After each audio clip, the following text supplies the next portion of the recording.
Bonjour, je m'appelle Pierre, je pratique les sports de montagne en général, la course à pied, un petit peu d'alpinisme, un peu d'escalade, le ski alpinisme.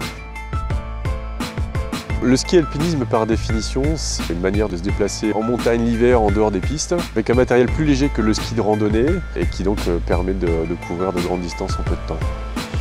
Oui, on peut faire des descentes avec les pots pour passer des sections dans lesquelles il n'y a pas d'intérêt nécessairement à enlever les pots parce que c'est trop bref, parce que ça fait faire trop de manip.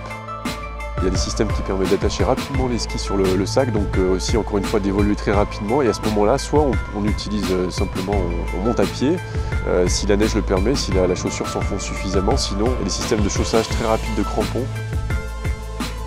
En fait, c'est un sport qui est extrêmement ludique parce qu'il permet d'utiliser pas mal de techniques de ski en définitive. Des techniques qui sont empruntées au ski de fond, qui sont empruntées bien sûr au ski alpin et au ski de randonnée tout simplement.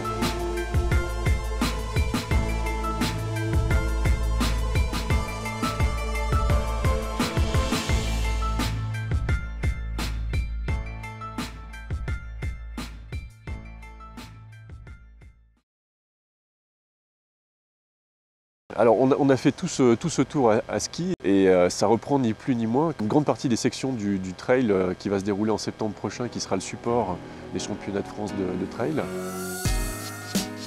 Au-dessus du col, on découvre toute la première partie du 60 km qui comporte une première montée au Capucin qui s'effectuera de nuit. On passe ensuite sur un plateau sur lequel on peut découvrir le lever du jour, ce qui est très joli.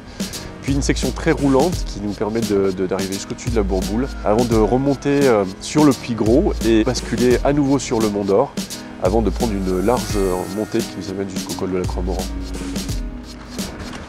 Là, les pentes dessous là, sont appétissantes. La section entre le col de la Croix-Morand et le col de la Croix-Saint-Rambert est magnifique parce que c'est une section de crête qui enchaîne une succession de petites montées et de descentes sur cette crête, cette beauté. Regarde, clac. Quelle que soit en fait la distance sur laquelle on évoluera dans ce trail, et il faut reprendre surtout des forces au col de la Croix-Saint-Rambert. Le ravito est juste à côté. Une excellente nouvelle, avant cette montée longue, c'est pas si facile que ça, contrairement aux apparences du départ. Oh là là là là, presque un décor andin. Oui, une succession de montées et de descentes pour rejoindre le puy des Crevasses, assez casse-pattes. Il faudra garder un petit peu d'énergie parce que la descente longue qui va s'en suivre sur la vallée de Chaudefour est une descente exigeante. Au fond de la vallée de Chaudefour, c'est magnifique. On a une vue sur la dent de la Rancune, la crête de Coq, le Moine, au fond de la vallée de Chaudefour. Cette dernière montée, c'est vraiment le point le plus difficile probablement de la course en termes d'intensité et d'effort. Au terme de 800 mètres de dénivelé, long, difficile, et la pente évidemment se redresse au maximum en arrivant au sommet du Sancy.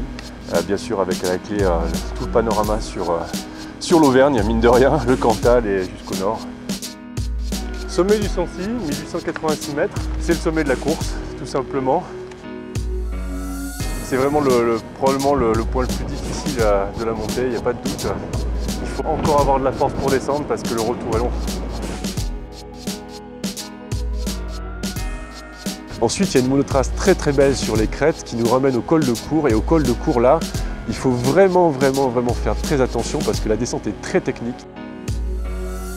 La surprise encore derrière cette descente, c'est qu'il y a un retour au Mont d'Or relativement plat qui donnera toute satisfaction aux coureurs qui en ont gardé encore un tout petit peu sous la semelle. Et une entrée dans la ville, j'allais dire, assez brutale finalement, qui nous permet d'arriver tout de suite sur l'arrivée, sur le théâtre de verdure du Mont d'Or. C'est vraiment la délivrance et le bonheur. Je peux leur souhaiter vraiment de bien étudier le parcours parce que c'est un parcours qui nécessite vraiment une vraie intelligence de course. Côté panorama, il faut vraiment lever le nez et il y a des sections qui méritent qu'on regarde ses pieds, ça c'est obligatoire. Mais sinon, il y a des sections qui permettent vraiment de lever le nez et il faut le lever parce que l'Auvergne est magnifique.